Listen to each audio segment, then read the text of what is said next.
তো কথা হচ্ছে আমি আসলাম হচ্ছে ছবি তোলার জন্য, যেহেতু শরৎকাল চলতেছে। শরৎকাল মানে হচ্ছে কাশফুল হবে। কাশফুল মানে এই যে আমার পিছনে এখানে। তবে যেতে পারতেছি না একটাই কারণ, সেটা হচ্ছে যে এই এই সিচুয়েশনের কারণে যেতে পারতেছি না। মানে এখান থেকে যে লাভ দিব আমি, এখান থেকে যদি লাভ দেই, সাপোজ লাভ দিয়ে যে কোথায় যাব এই বিষয়টা আমি ডিসাইড করতে পারতেছি না। তার জন্য হচ্ছে যাচ্ছি না আর কি। আমার সাথে এসেছে আমার চাচা এসেছে আর কি।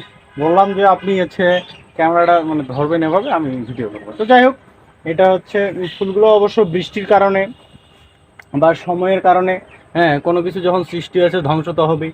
ঠিক সেই কারণে ফুলগুলোর হচ্ছে মানে লাবণ্যতা, তাদের যে মানে সৌন্দর্য, সেটা দিন দিন হচ্ছে কি, আগে ওই যে অনেক দূর থেকে ওই যে ওই দিক থেকে হচ্ছে বিষয়টা সুন্দর দেখা যাচ্ছিল, কিন্তু আমি এখন কাছে আসি, কাছে আসার পরে অতটা সুন্দর দেখতে পাচ্ছি না। তো যাই হোক, আপনাদের সবাইকে শরতের শুভেচ্ছা, এবং সবাই যাবেন কাশফুল যদি আপনাদের থাকে আশেপাশে, সেখানে গিয়ে হচ্ছে ছবি টবি তুলবেন।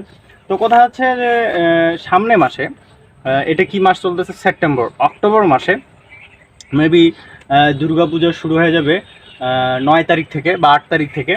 মহালয়া হচ্ছে 2 অক্টোবর।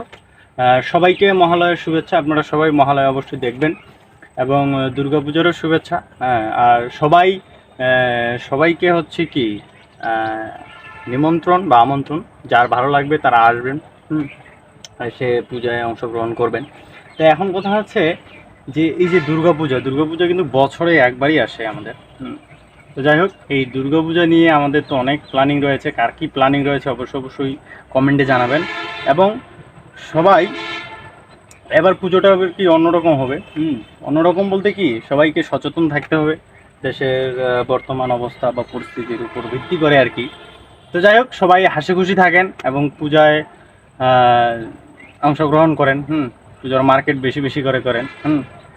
আর আপনারা কি বলবো, ছবি তুলবেন, এরকম জায়গায় গিয়ে ছবি তুলবেন আর কি। ঠিক আছে, ভালো থাকবেন, সুস্থ থাকবেন।